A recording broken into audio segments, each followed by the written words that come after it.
आज कांग्रेस देश विरोधियों की, घुसपैठियों की भी बहुत बड़ी रक्षक बन चुकी है। कांग्रेस जब सत्ता में थी तो घुसपैठ को बढ़ावा देती थी। और कांग्रेस चाहती है कि इस घुसपैठिए हमेशा के लिए भारत में ही बस जाए और भारत का भविष्य घुसपैठिए तय करे। एक समय में मंगलदोई ने असम की पहचान बचाने के लिए अवैध घुसपैठ के खिलाफ, लेकिन पहले की कांग्रेस सरकार ने आप लोगों को इसकी भी सजा दी है, आपसे इसका बदला लिया है। कांग्रेस ने यहां जमीन पर अवैध कब्जे होने दिए, हमारे आस्था के स्थानों पर, हमारे किसानों के, आदिवासियों के हक की जमीन पर डाका डाला। बीजेपी एनडीए सरकार बनने के बाद अब उन स्थितियों को बदला जा रहा है, आया जा रहा है।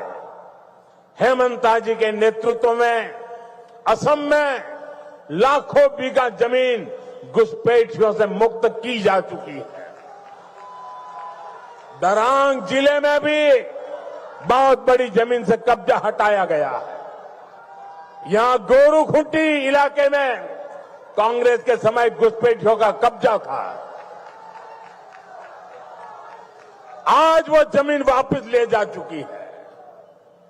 अब वहां किसानों के लिए गोरू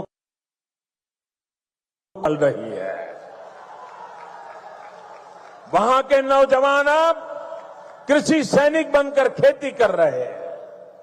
सरसों, मक्का, उड़द, तिल, कद्दू सब कुछ वही उग रहा है। यानी जो जमीन कभी घुसपैठियों के कब्जे में थी, आज वही जमीन असम के कृषि विकास का नया केंद्र बन गई है।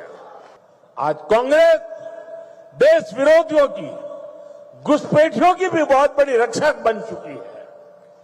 कांग्रेस जब सत्ता में थी तो घुसपैठ को बढ़ावा देती थी।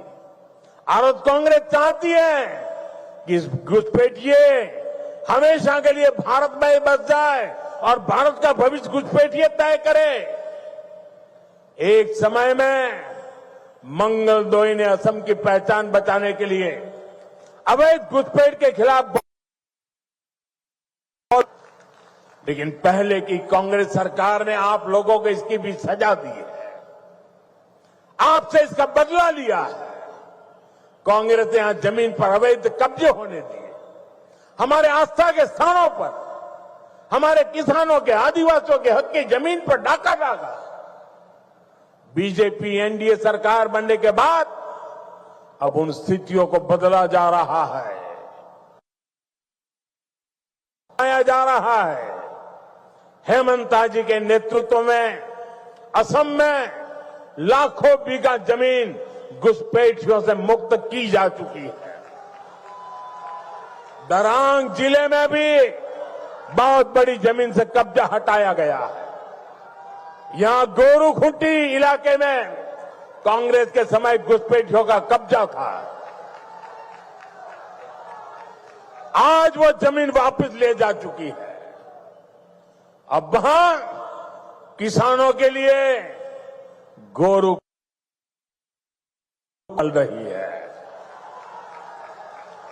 वहां के नौजवान अब कृषि सैनिक बनकर खेती कर रहे हैं। सरसों, मक्का, उड़द, तिल, कद्दू सब कुछ वही उग रहा है। यानी जो जमीन कभी घुसपैठियों के कब्जे में थी, आज वही जमीन असम के कृषि विकास का नया केंद्र बन गई है।